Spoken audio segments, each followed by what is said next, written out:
হাদিসটা পড়ুন, খুশিতে কান্না চলে আসবে। আল্লাহ কত মহান। হযরত মূসা আলাইহিস সালাতু ওয়াসসালাম একদিন আল্লাহর কাছে জিজ্ঞাসা করলেন, হে প্রভু, আমার অনুসারীদের মধ্যে কে সবচেয়ে বড় পাপী? আল্লাহর উত্তর, যে ব্যক্তি সর্বপ্রথম এই পথ অতিক্রম করবে সে ব্যক্তি হলো তোমার অনুসারীদের মধ্যে বড় পাপী। আল্লাহর কথা অনুযায়ী হযরত মূসা আলাইহিস সালাম বসে দেখছেন।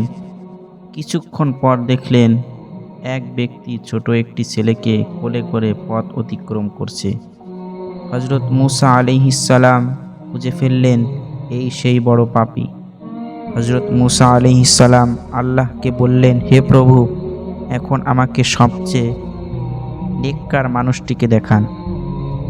আল্লাহর উত্তর, সূর্য ডুবার সাথে সাথে যে লোকটি তোমার পূর্ব স্থান দিয়ে চলে যাবে সেই হইল সবচেয়ে বড় নেককার ব্যক্তি। হযরত মূসা আলাইহিস সালাম সূর্য ডুবার বেশ আগের থেকে বসে রইলেন। যেই সূর্য ডুবছিল দেখলেন সে সকালের ওই ব্যক্তি ছোট ছেলেকে কোলে করে ফিরে যাচ্ছে। মূসা আলাইহিস সালাম হতভম্ব হয়ে আল্লাহকে জিজ্ঞাসা করলেন, প্রভু, একই ব্যক্তি মহাপাপী আবার মহানেককার। আল্লাহ বললেন, হে মূসা, সকালে যখন ওই ব্যক্তি ছেলেকে সাথে নিয়ে তোমাকে অতিক্রম করে জঙ্গলে প্রবেশ করলো তখন কোলের ছেলেটি বাবাকে প্রশ্ন করেছিল, বাবা, এই জঙ্গল কত বড়? বাবা উত্তরে বলেছিল, অনেক বড়। ছেলে আবার প্রশ্ন করল, বাবা, জঙ্গল থেকে কি বড় কোনো কিছু আছে? তখন বাবা বলেছিল, হ্যাঁ বাবা, ওই পাহাড়গুলো জঙ্গল থেকে বড়। ছেলে পুনরায় প্রশ্ন করল, পাহাড় থেকে কি বড় কিছু আছে? বাবা বলল, আছে, এই আকাশ। ছেলে আবার প্রশ্ন করল, আকাশ থেকে কি বড় কিছু আছে? সেই ব্যক্তি বলল, হ্যাঁ, আমার পাপ এই আকাশ থেকেও বড়।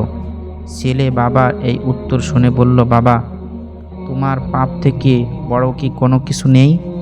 তখন বাবাটি চিৎকার দিয়ে ছেলেটিকে জড়িয়ে ধরে কাঁদতে কাঁদতে বলল, আমার পাপ থেকেও অনেক অনেক বড় আমাদের আল্লাহর রহমত। হে মূসা, এই ব্যক্তির পাপের অনুভূতি ও অনুশোচনা আমার এতই পছন্দ হয়েছে যে সবচেয়ে পাপী ব্যক্তিকে সবচেয়ে নেককার ব্যক্তি বানিয়ে দিয়েছি।